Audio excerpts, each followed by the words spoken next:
é dia da pessoa que sofre com Parkinson, gente, que é uma doença neurológica que afeta os movimentos. Além disso, o paciente também pode ter alguns problemas para controlar os níveis de dopamina no cérebro, o que pode ser responsável por mudanças também no humor. Para falar sobre a saúde psicológica das pessoas que sofrem com Parkinson, hoje eu recebo a minha super amiga, a psicóloga Adri Montini. Boa tarde, Adri. Boa tarde, Paty. Tudo bem? Tudo bem. Como é que você tá, minha linda? Tudo Tranquila? Tudo certo. Vocês também, né? Nós só que também, cresce. Só que cresce. Agora daqui é só pra cá, entendeu? Certeza. Aqui é uma loucura. Daqui uns dias aqui. Ô, coisa boa. Da Adriana Montini. Eu falei, eita, quem que é essa, né? Que a gente sempre chama de Adri. Adri. É a Adri que tá no programa, não é? Certeza, eu não me identifico muito com essa Adriana, não. É a Adri. É a Adri. Então é a Adri que conversa com a gente sobre essa questão do Parkinson, né? Por conta dessa deficiência, algumas pessoas, algumas substâncias do corpo, elas podem sofrer o quê? Impactos emocionais também, Adri? Com certeza, a pessoa que tem Parkinson, ela começa a ter esquecimentos, além dos tremores, né? Tremores e rigidez. É uma alteração de comportamento muito forte. E essa pessoa começa o quê? Ela começa a ter falhas de movimento, começa a pega o copo aqui, começa a tremer. Então a pessoa fica muito constrangida com aquilo. Ela começa a evitar o convívio social, ela começa a simplesmente ficar, sabe? Vou tomar um café, vou tomar um chopp, vou tomar alguma coisa com alguém, eu começo a tremer, derramo e fico desconfortável com aquilo. Então, e começa a dar muitos rompantes de raiva. Por quê? A pessoa começa a não concatenar muito bem as ideias. Eu tô conversando com você aqui, o bolinho ali. Então, o que eu ia falar mesmo? Sabe? A pessoa tem lapsos de memória toda hora, ela perde o fio da meada, ela perde o que ela estava falando, tá conversando sobre uma coisa que de repente mistura uma coisa lá de antigamente, sabe? Por quê? Parkinson, ela tem a ver com o desenvolvimento do processo de demência.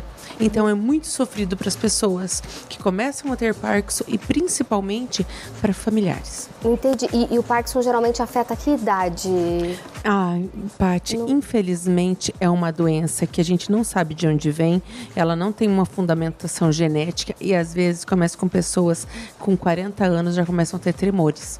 Então, ela pode começar muito precocemente. Ela é mais vista em pessoas acima de 60 anos, mas a gente sabe de casos, de quadros que tem na literatura de a partir dos 40 a pessoa começa a ter os tremores, o bloqueio, ela começa a travar. Por isso que é tão importante que a gente fale. Quando começar primeiros sinais, eu como psicóloga, eu já oriento meus pacientes, quando passa dos 35, a procurar um geriatra, amigo meu aí, sabe? Para começar tratamento. Eles falam assim, Adri, geriatra, querida, você tá me chamando do quê? Falou, gente, eu já faço tratamento com geriatra antes dos 40 anos e eu tenho 50. Então eu falo assim, você faz um tratamento preventivo, porque a gente não sabe quando ele se manifesta, porque geneticamente a gente tem um fator, mas daí tem vários outros fatores, como a questão de vitaminas. Você tem que estar sempre olhando muito os seus níveis de silício, de zinco, vitamina B, do complexo B, a vitamina D, por exemplo, o sol, como é tão importante o sol, até pela questão da dopamina, porque foi colocado ali, né? A gente tem uma questão muito criteriosa nas sinapses nervosas. O que é sinapse nervosa? É a informação que o neurônio passa para o outro para chegar até o corpo inteiro, para chegar assim, o que eu quero falar, o que eu quero fazer. E uma questão muito importante, antes que eu esqueça, antes que o Parkinson me pegue, né? É a questão de tomar água. A gente vê muitos, não só idosos. Idosos, lógico, eles esquecem muito de tomar água. Mas a questão do córtex frontal. O córtex frontal, ele desidrata muito fácil.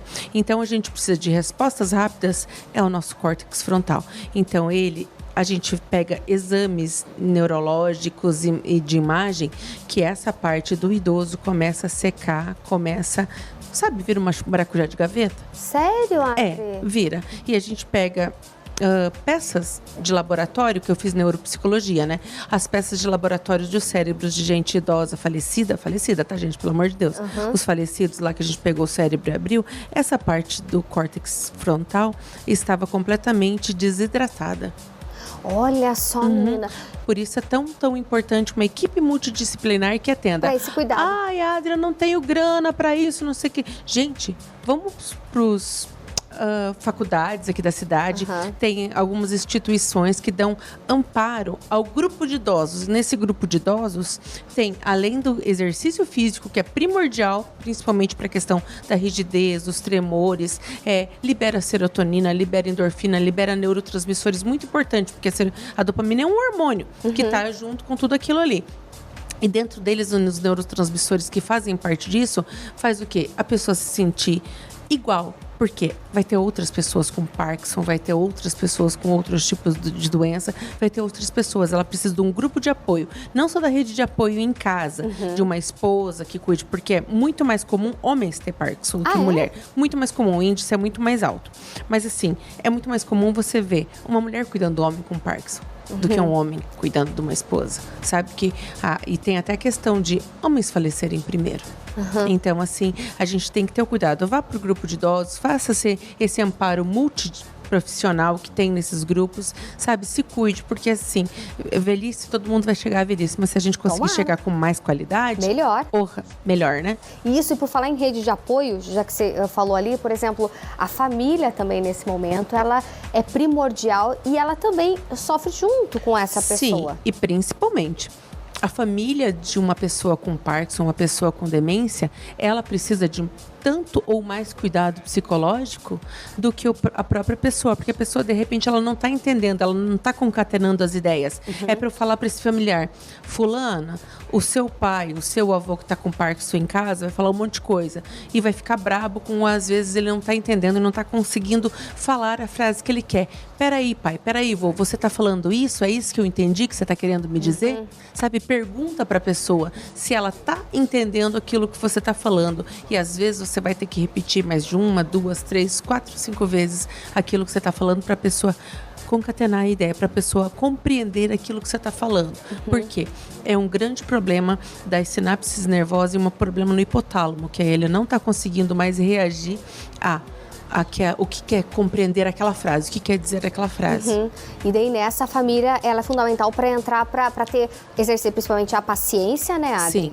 Que é fundamental, porque geralmente as pessoas já estão com uma certa idade e elas não querem ser tratadas também como crianças. Não querem ser tratadas como crianças e principalmente eles não recebem mais ordens. Eles não entendem aquele comando de ordens. A pessoa com Parkinson ou demência são pessoas que fogem de casa. E, por exemplo, o meu avô morreu com demência. Eu posso citar, até que foi até a doutora Selma, que vem aqui direto, que tratou meu avô. Ele fugia de casa se a gente esquecia o portão aberto, destrancado, de cadeado, ou então com o portão eletrônico, às vezes o portão eletrônico é meio louco, né? Ele fugia e ia lá para um bailão que ele era acostumado a ir. Porque vários anos da vida dele ele foi para aquele bailão, então quando eu vi ele estava batendo no bailão qualquer dia da semana. E ele fugia. E ele sempre tinha um bilhetinho e um nome, assim, eram as pessoas. O vô sumia e ele era muito bom de caminhada, que exercício físico ele sempre fez. E ele ia parar. Então, assim, cuidado com os seus idosos, cuidado com o comportamento deles, porque eles precisam sim. E precisa principalmente a família saber lidar com essa pessoa. Porque vai parando várias áreas do cérebro. Começa a ter... a área do cérebro negra que a gente fala, que é que coordena todos os nossos movimentos, o nosso sentimento, vai se apagando. E daí a pessoa, com aquilo que fica, ela vai tentando reagir, mas até um dia que não vai funcionar intestino, não vai funcionar a parte digestória e fica bem complicado. É a velhinha que vai se apagando do teu lado, sabe? E por isso que a família também tem que ser forte nesse momento, exatamente, né? Apoiar essa pessoa e um dá apoio para o outro também. Muitas vezes acaba sobrando para um só. E daí fica muito pesado. A pessoa, às vezes, eu já vi cuidadores morrer antes daquilo, porque ela fica sobrecarregada, porque uma pessoa com Parkinson perde o sono, ela perde o sono, ela perde o contato com a realidade, ela não consegue mais olhar no relógio e ver que aquela hora, concatenar a ideia mesmo, que 6 horas da manhã são 6 horas, não são 6 horas da tarde, 1 hora da manhã é 1 hora da manhã, ela simplesmente sai reagindo a qualquer estímulo.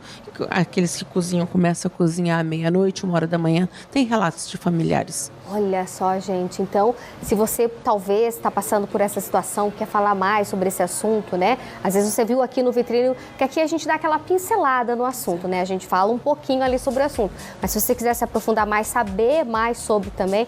A Adri aqui, vocês viram que ela teve caso na família, então ela tem propriedade para tratar desse assunto. Já passa seu Instagram, se alguém tiver alguma dúvida, já entre em contato. Exatamente, meu Instagram é bem facinho, Adri Montini.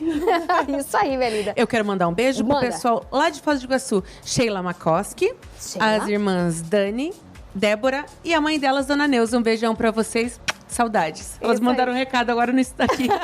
Que legal, meninas. Um beijo pra vocês. Muito obrigada pelo carinho aqui com a nossa Vitrine Revista e principalmente com a nossa super psicóloga Adri Montini. Adri, até uma próxima? Até uma próxima, com certeza. É isso aí.